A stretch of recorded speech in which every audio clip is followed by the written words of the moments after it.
North Korea appears to have conducted another nuclear test, this time triggering seismic activity near its northeastern region. Welcome to a special edition of Asia Today. I'm Andrew LaValle, and I'm joined by the journal's Korea correspondent, Evan Ramstad. Can you tell us what we know at this point? Yeah, it looks like the scale of the explosion was a little bit larger than we saw in both 2006 and 2009. The measurement of the seismic activity was magnitude 5.1, so that is a little bit bigger than the 4.9 of 2009, and it was a little bit smaller than that even in 2006. Now, all three of these tests, all three of these tests still remain sort of small, based on the standards of nuclear tests conducted by other countries.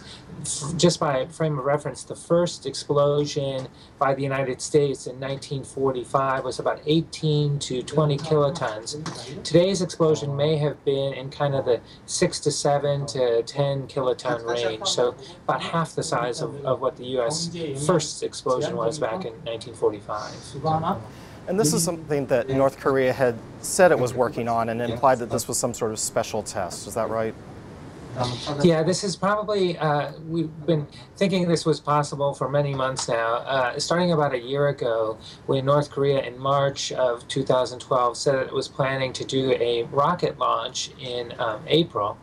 That triggered in the minds of diplomats and analysts who follow North Korea the thought that, oh boy, here we go again, because in both 2006 and 2009, the pattern was rocket launch and then some type of penalty created by the UN Security Council, and then North Korea would get angry at the penalty and do the nuclear test. And that is the exact same pattern that has been repeated here this time.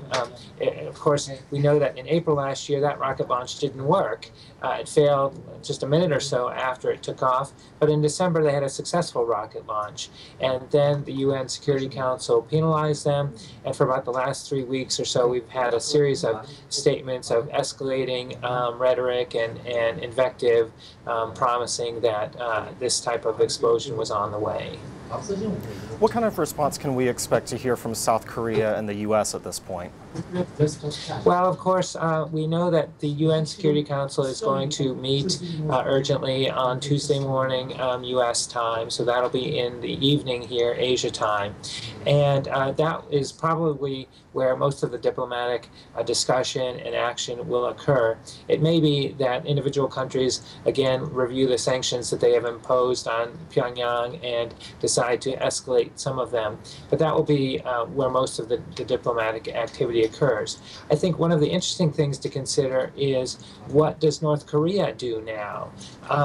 In some ways, they are kind of stuck in a foreign policy that keeps repeating itself and does not move forward in a kind of a new way.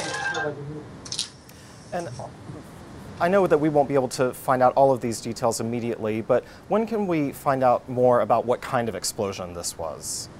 We'll probably know that around the weekend time. It could take 2 or 3 days for enough of the radioactive isotopes to kind of come out from the mountain. Of course, the explosion happened in an underground tomb or chamber or something like this in a mountain, in a remote mountain in northeast North Korea.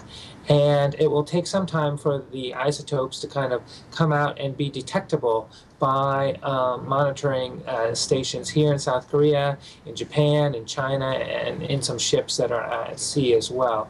So after that happens, they will be able to tell, right away I think they'll be able to tell if it's plutonium that was used as the fissile material. North Korea used plutonium in the past 2 explosions.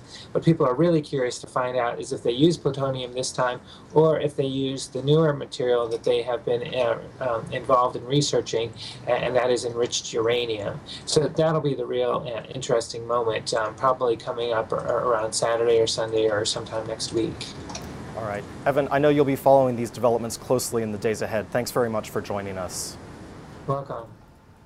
For more on this news and other breaking news, visit WSJ.com. I'm Andrew LaValle.